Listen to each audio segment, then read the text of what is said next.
Hi, Dr. Kelly Watson here, and today I'm talking with Keely Denenberg, who is our Senior Vice President of Client Solutions here at Orange Grove Consulting.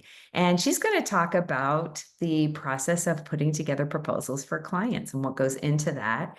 And I guess I'll just start, Keely, by asking, what from your perspective is the process of understanding needs and developing a proposal? Yeah, I think understanding needs is about asking the right questions of clients or prospective clients. For the purposes of today, I'm just going to call them a client. We're going to be positive and not use prospective client, but client. So understanding what their needs are, and also what outcome they're looking for. And as a consultant, trying to figure out what deliverables would match, kind of get them to those outcomes. So I want to figure out like what's the problem they're trying to solve? What are the pain points? What's happening because of that problem? And then what is it that I am going to deliver them what to get to the outcome they're looking for? And so, you kind of have to think of it as a discovery step when you're first meeting with a client, kind of understanding what, and here's the other thing, the problem they think they have might not actually be the problem they really do have. But with that said, organizations don't pay for things that they don't think they need. So part of your job may be to explain why they should be considering a different solution other than the one they thought they needed. So, an example would be sometimes organizations think, oh, training, I definitely need training. My people aren't, I don't have this outcome, and it must be that people don't know what they're doing. That's not always the case. And so it's asking the right questions to kind of dig deeper into what the problem may be, what it is they're experiencing, to understand if it's a training issue or a different type of issue that could be solved in a different way. There might still be training involved, but to try to really understand what root cause is or how you could understand root cause. And maybe the solution is to do an assessment to understand root cause. So I think that's part of the discussion and the discovery step is trying to make sure you understand what's happening and you have an understanding of what your client thinks is happening, what your client thinks the problem is, what they're willing to look at for a solution, and then what outcome they're looking for and your deliverable, how that might get them to that outcome.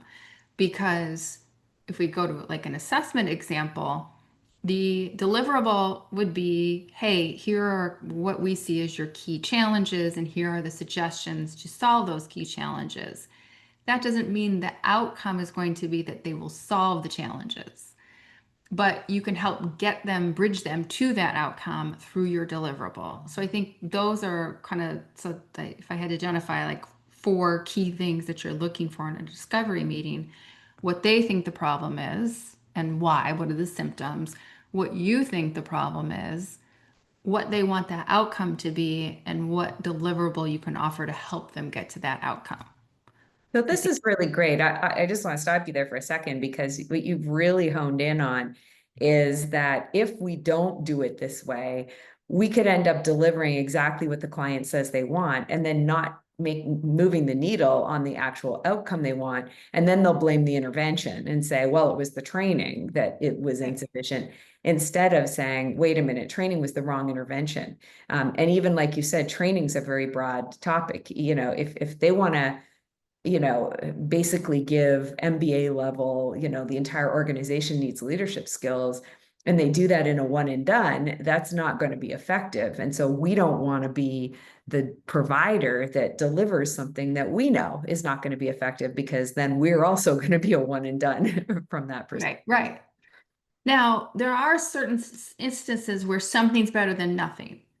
So I think it's almost of an informed consent type of situation sometimes where it's like, I'm going to tell you all the things that could happen from this solution and the ways that you could better support that. And the organization may say, well, okay, great, but we still want to start with training, or we still want to use this model of training. That's probably a better example where I say, you know what, people don't like when you stretch things a series out for longer than 4 weeks, let's say between sessions, people forget what they're doing. It's not, kind of the optimal way to do that. But sometimes the client will say, well, we're so busy, we've got to stretch it 6 weeks or 8 weeks. And then when we pull the feedback, we hear from all the participants, wow, I really wish this had been more closely, the frequency had been shorter. And, without being obnoxious, we can say, yeah, this was one of the things that we thought may happen if we pushed it out. So it's a yes. And we also sometimes will provide things that aren't optimal because they're better than nothing, assuming we are giving the caveats and we are explaining what could happen. And it's an informed consent kind of thing. We certainly don't want to do something that would be not beneficial at all, but it might be beneficial and there's more that they could do. So, yeah, we don't want to be that person who gets blamed for them spending a bunch of money and nothing changes. That might help it happen even if we still give them the right solution because it depends on how they take action or what action they take. But yeah. Yeah. So once we've assessed the need from all of those lenses, what's kind of the next step to preparing the proposal? So, depending how complex a solution looks like it may be, I potentially would bring another person to the table to have another discovery meeting or kind of a confirmation meeting to say, okay, here's what we're hearing. Here's kind of what we're thinking and the direction we think that makes sense to go to get some alignment from that client of, oh yeah, I like this idea, or yes, but, or no, maybe this, so that we're really in alignment. If it's something relatively simple, I don't need to do that next meeting with an additional team member being brought to the table. The next step after that would be to write up a proposal. Typically, unless it's a situation where it's a request for proposal and there's multiple bidders and it's really a formal process, I'm doing more of a visual based type of proposal in PowerPoint because a lot of people don't read. And so visually it's easier to kind of get chunks of information than a 10, 20 page, Word document. So I'm usually organizing it in a way that is I'm stating their objective up front. I'm saying, here's what we're going to be proposing. I'm giving, and I'll show you an example in a minute. I'm giving, kind of an overview of who we are, why we think we're the right organization for that. And then I'm walking through the steps that we would take and some of the methodology behind that. And if it's training, the methodology behind how we're developing content. If it's consulting, same thing, methodology behind how we're consulting.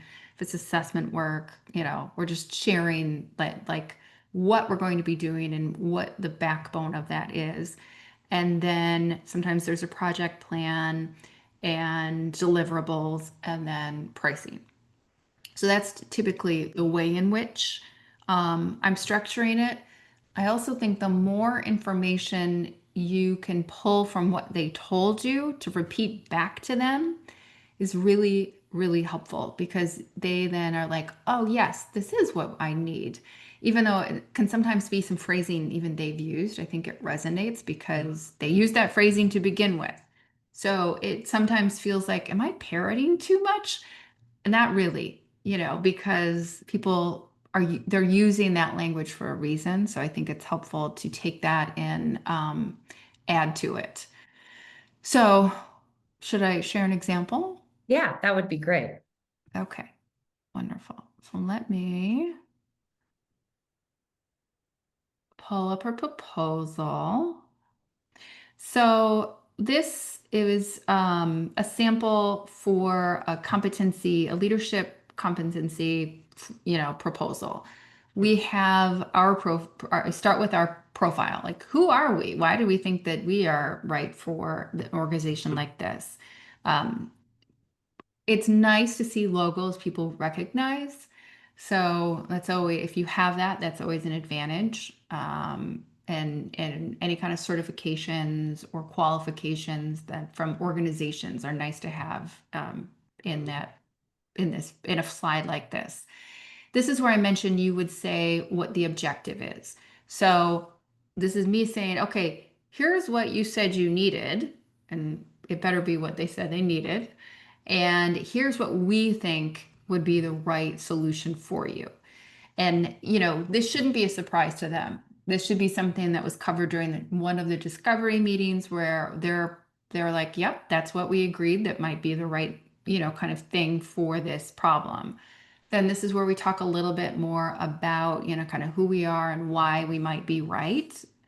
And you could see it's not like super text heavy. There's some text, but it's very visual because people they kind of, like to see, it's easier to read these chunks rather than a whole big page of text. This is specific to that client, right? So this is not just our general qualifications. This is why we would be right for them and for this project. So, this is something that gets edited for each proposal. The other couple of slides don't in terms of our basic qualifications and who we are. This is us saying, you know what? We're right because we're flexible and we're collaborative. And this is where the things that you're hearing in those discovery meetings about what they might be looking for is where that gets pulled into a slide like this. Um, let's And see. connected with our strengths. Yes, yes, yes, exactly. Yeah, it's not just made up that we can do these things. It really is kind of why we think we're the right vendor for them. This is where we give an overview of what we're going to do and what the deliverables would be. And then I get into, kind of some of when I mentioned the methodology. So there were three aspects to this sample program that we were proposing. Data analytics, this is the way in which, and this is where we get a little more academic. So this is where it starts to pull in you know what you're doing. Same with leadership competency frameworks. We're talking about how we pull in academic research and our experience. Same thing with the survey. If a survey was being used, we would pull in something like this. And that's kind of how we're explaining the kind of how and why. And then we have proposed process steps. We talk about why we charge what we charge. I think this is really important because we want to say, hey, we're charging these amounts because of these reasons. And for us, we're really creating bespoke solutions, and we've got a great team with a lot of expertise, and it talks a little bit about our values. So then we have a pricing listed, then we have kind of a next steps. And then in the back we have, some additional information on us and then contact information. I know Right. you want to talk a little about how we price things, but before we do that, any Well, thoughts yeah, on the, I was going to ask definitely how you decide pricing, because I know that for consultants that's always a big question, and it's specifically how do you get a sense of how big the client's scope is for the project? Because a lot of this work and leadership competencies or engagement assessments, things like that. It's hard to know, especially if somebody's a new consultant, where do we start? Where do we price this work at? And so how do we do that? How do we come up with pricing? yeah, well, that's the hardest part of my job.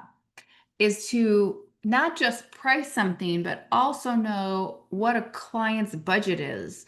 Because 9 times out of 10, no one's going to tell you what their budget is because they think that if they tell you what their budget is, you're going to give them a proposal for exactly that amount.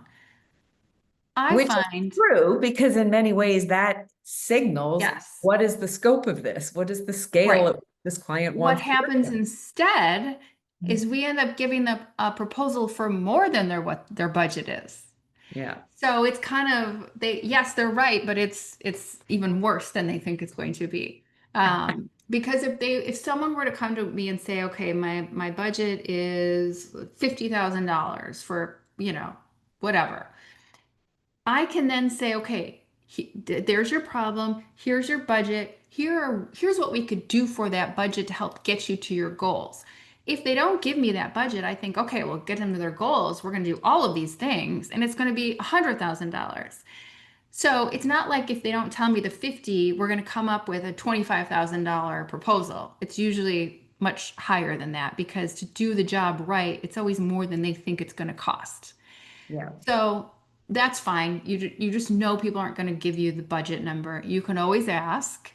Another way to kind of try to feel that out is to kind of say, this could be a, so you may have a $20,000 budget or a $100,000 budget. I don't, and they may then give you a number that's somewhere in between there. So sometimes you can use that little trick and people will give you numbers. But the way we price is that we look to see, okay, what is that problem? What is that solution? What would we want to do to get them to the right place?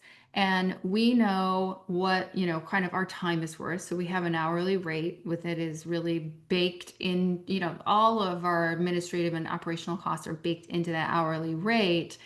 And then we are taking a risk sometimes when we say, okay, we're going to do a fixed price. We know it's going to take us about 20 hours, let's say, to do this work. We're not positive sometimes because we're going to get some qualitative data and quantitative data. I'm not sure how it's going to, what it's going to look like to get the output, but we have a sense for what it's going to take to get us there. So we price it out by saying, okay, here are the hours for each step of this project. Here's what we think it's going to, take us in terms of time. And that's how we come up with a fixed price to offer. I think that, through more and more that you do this, you understand how long something's going to take you and what you would need to bake into that pricing for the number of hours. The more you can break the project into pieces for the client to see the value of what you're providing, it helps you in terms of the pricing because you can really say, okay, I think I'm going to do these number of interviews. And the more you can, kind of put a limit to the things you're going to do. So, we might do up to 20 interviews, let's say, right? And that piece, then I've got 20 hours that I'm going to maybe need to meet with 20 people. What is that going to how much setup time does that require? How much time to analyze on the back end to organize those themes? How, you have to really think about all of that as you're kind of putting together your pricing. I think it's really dangerous to give an hourly rate to clients. Like not dangerous. It's just more like they think that you turn on the faucet and that, like you're never going to stop billing them. And that is how it feels to them. So I think fixed pricing when you first work with a client is a great way to start because they feel like they can trust you, that you're not going over this, you're going to give them a great deliverable. Then if that goes well and there's additional work, at that point, maybe you would do an hourly rate because it's not a project or it's something that they're asking you here and there. Um, so, Yeah, well done. And so how much, when you're doing things for an RFP, how much of it is dictated by the rest of the market and what the rest of the market's doing? And what can you do with that information? well, it's hard to know what the rest of the market is doing because that information is really hard to find. When you get it, it's really important to listen to it. You also can listen to the feedback you get from clients or prospective clients.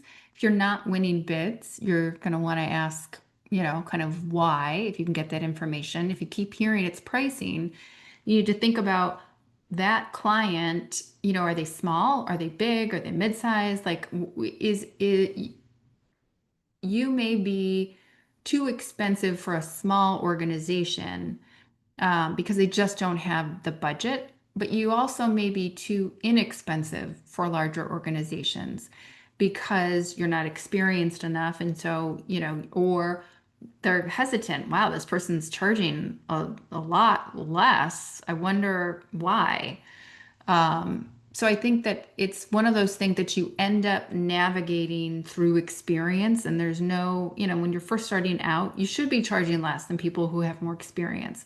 And that's something that's going to be, kind of an advantageous for you because you might be charging less, but you're not going to get the big gigs because you don't have the experience and maybe the strong bench of a larger consulting organization that you're pulling from experience and operations and all those things. So I don't know if I'm really answering your question, but Yeah, no, I think you did a great job of answering it. And I was going to add to that, that sometimes it's important for an organization um, to be very wary of dealing with really large clients when you're just starting out for a number of reasons. There's a whole bunch of extra costs, and one of the reasons you can charge a lot more to larger clients too, in addition to your experience, is that they require a lot more data security, a lot more insurance, a lot more protections, and just plain overhead. And they're going to expect you to provide them and to do a lot of the work that they maybe don't have the resources or time to invest in. And so you end up doing a lot more administration, a lot more of the job that you would think the client would do, but they just don't have time. So you're doing a lot more admin, that type of thing. And, in order to get that business, you often have to have certifications and things like that. All of that stuff costs money. So I think it's important to recognize that it's not just, you're charging a bigger organization more because they're bigger. It's that there's just inherently so much more overhead that goes into managing those client relationships. You also may not get paid for a lot longer. And that in and of itself is a right. lot of overhead because you still have to pay your people in salaries. But, if you're not getting paid from the client, then for a long period of time, and that can be at risk too, because clients go out of business or things happen, and that can be frustrating. If you ever end up in some kind of a legal entanglement, you're going to need more. You're going to need to have charged more to You're come. not gonna, well, yeah, if you're in a legal entanglement with a large organization, you're never getting paid because Yeah, the amount you would have to come up with to get paid legally would be more than what you're probably going to collect. right, exactly. So these are all really great pieces of advice and help the puzzle. It may even have muddied the puzzle more, but at least Yes. sort of showcases that there's a lot that goes into pricing for these deals. Now, can you talk about how you develop your project plan? Because the project plan is really important for maintaining scope. And you started to talk about it a little bit when you said, look, I'm going to put my arms around things and say, you get 20 interviews for this price. And where does that come from? And how do you kind of manage to make sure that the scope just doesn't creep all over the place? Well, that's the other thing that I think can be that you grow a sixth sense about in terms of the things that you notice in the pre, like the discovery process and the proposal process. You're going to learn things about the client that may be red flags or pink flags that you should pay attention to because maybe just because a client wants to hire you doesn't mean that you should work for them. And I think it takes probably having a couple of bad experiences to be able to feel like you could walk away from a deal to like you have to learn that lesson, unfortunately. But I think that that is kind of just a side note, be aware of that. When it comes to the project plan, you want to think through, kind of typical consulting steps, right? Like understanding current state, right? What will it take for me to understand current state? What's all the information that I need to gather, either that they already have that I'll need to pull from them, or I'll need to gather by like doing interviews or doing a survey. What's the time it will take to get those things going? So you have like kind of the project planning, so kind of logistics, like, okay, we're going to have our meetings to kind of gather, like work out our steps, figure out how we're going to work together. Then you have the understanding current state, which is really data. Then you have potentially analysis. Then there may be a step of going back to the client to verify that analysis and see, kind of what their thoughts are on it. Then you've got okay, now we're going to figure out what we're going to recommend. At that point, there might also be additional steps if you're going to suggest new processes, right? Like you're going to have multiple kind of iterations of the processy, like changing that. And then you've got kind of your deliverables, and then you've got a wrap up meeting. So I think depending on what you're doing, there's going to be these various steps of the project, just the way you would do any project, which is to understand where you're at and analyze, maybe test out a couple of options, and then give your, kind of recommendations.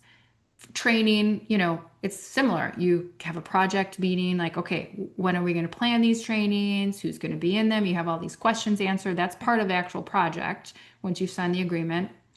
Then you've got, kind of what's the content, creating the content, figuring out who's going to deliver it, and then the delivery period. And then you have your analysis of how the training went, and you have a wrap up meeting. So it all kind of is, your project plan is, I want to say, relatively simple. It always follows the same structure. It's just filling in the specifics of that phase with what you're going to be doing. Right. And clearly, if you've done it a million times, like we've done assessments, we've done training, we know how long this stuff takes. And we've also learned, to your earlier points, that sometimes, clients don't get us the information quickly enough, or they wobble on whether this is going to be the methodology or the questions, or this is, and those things have to be baked in. Otherwise, we can get down a rat hole running in circles trying to get more information, or support their slow decision making, which can be tricky. But I do think we've kind of got a process for that in place. And then it's anticipating and putting guardrails on, okay, we for this, if we're going to give you, for example, a process reengineering, and we're going to give you new job descriptions, here's the number of them we will give you, or Right. here's the category that we'll do to model it so that you can go do the rest, or here's the separate price if you want us to literally do every one. And if we get a sense that there's going to be a lot of creep or add-ons, we might say each one costs, so that they can literally do the math and say, no, no, no, never mind, we'll do it ourselves.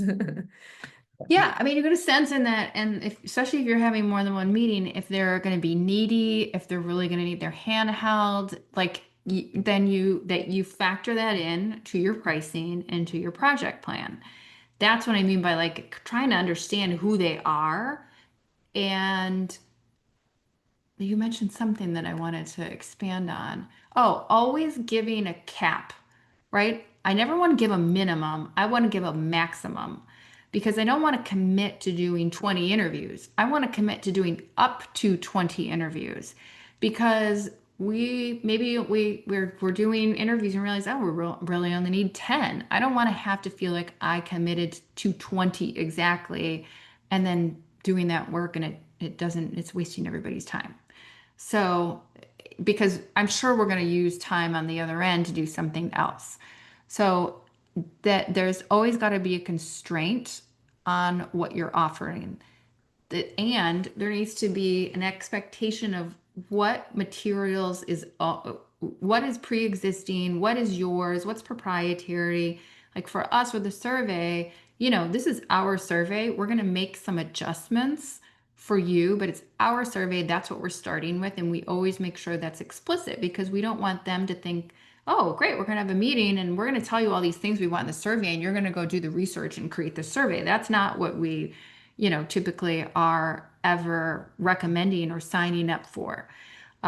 So that's something that also needs to be explicit in the agreement and in the proposal and in the process of meeting with this client. You're going to want to say, this is how we work with our clients. We will give you a draft survey based on our proprietary, kind of pre-existing survey.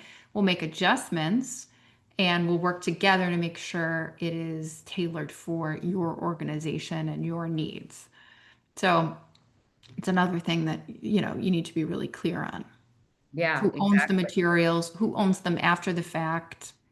Yeah, I was just going to go down that. We had situations where, we've come to an agreement with the client, we get ready to go, schedule the trainings or schedule the engagement. And then all of a sudden we read their legal language that says, we own everything that you do for us. And we think, well, no, there are certain things that is our proprietary information. And we actually have had agreements with clients where we have literally designated page by page. This is ours. This is copyrighted. This piece here is what we've tailored for your audience. And I think that's important too, to be explicit and to be careful, because you don't want somebody stealing your IP, but you also want to be able to have the flexibility to tailor for the particular audience as appropriate, so that it adds value ultimately for the client. Right, right. And that's one of those costs that you have to take on, is to, make sure that you know enough about legal agreements, or you hire an attorney to make sure that you're protected. Yeah, exactly. And sometimes we've, I think, added a charge for Mhm. if the client wants to use their lawyer and then we get into a back and forth, then Yeah, we charge for that. Otherwise, they can use our agreement. And right. sometimes the client will say, okay, fine, we like your agreement. And then sometimes they say, no, we'll pay the Well, the charge. smaller organizations usually do. That's the price you pay for working with larger organizations, is they are going to want to use their agreement. And it's up to Yeah, you to then fight with them to change it. right. And the same with getting paid on time.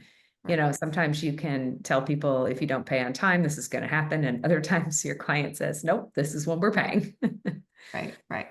Yeah. Yeah, so that is actually payment structure, right? That, like, you should be getting paid at certain those deliverables, and that project plan is how you're going to then bill.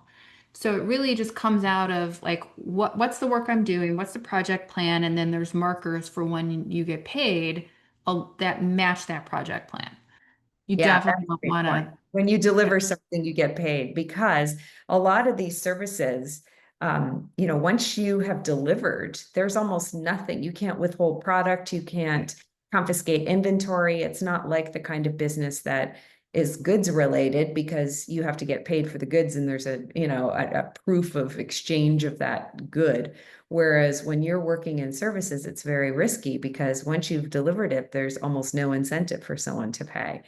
right, And so, we've put in, like you said, there are these gates where, okay, we've delivered this, so we get paid this. We often have asked for upfront payment on lots of things that covers kind of our employee costs and costs that are going to happen, whether or not they, are happy with the deliverable. And so we've asked for those types of payments as well. And, more than anything, making sure that these step payments are aligned with work, so that everybody's happy that, right. yes, I did indeed receive a report today. Yes, I did indeed just, have a trainer show up on site, kind of thing. Yeah, I mean, it's hard to ask the client for all the money up front when then they're trusting you. But if there are those kind of steps where, okay, we presented the draft survey, now this payment is due, right? We're showing that, we're both giving giving something. Yeah, exactly. So what tips and advice do you have for folks that are new to the consulting world in terms of how to create these proposals? What's kind of your top line summary of all of this? So I would say you want to think through what you heard in the meeting. And then if they're reading it, it would be well, why you? Why this solution? And you're answering the whys and the hows. So the why, choose you. Why choose a solution? How are you going to create the solution, right? Like, those are the questions you want answered. This is where AI can be your friend, and you can say, find some examples of proposals online that are successful. What would be, so if you're writing a proposal, what would be the different, kind of headings that you would use? You can kind of get a sense for what should be in it, and then you can then say, okay, well, what does make me different, and why would someone hire me? Whatever you put in the proposal has to be genuine, because it's going to be really obvious if, kind of, it's just not going to feel right if it's not genuine. It could be like we have all of that page where it's specific to why pick us, this client should pick us. You want to say, well, I'm fresh, I'm new, have just graduated, or, like I've been enmeshed in this research, for the past however many years, and I know exactly what's happening, you know, these days, right? You wouldn't want to say, oh, I've been working in industry for 20 years because you haven't, but you're going to give a positive spin on the things you are bringing to the table about you and your organization and the group of people you're representing. I think that would be how I would approach it in terms of if you're newer to this. Yeah, that's great. Well, thank you very much. I appreciate this, and the students will be delighted to hear from you. Yeah, thanks for asking me. It was interesting to think it through.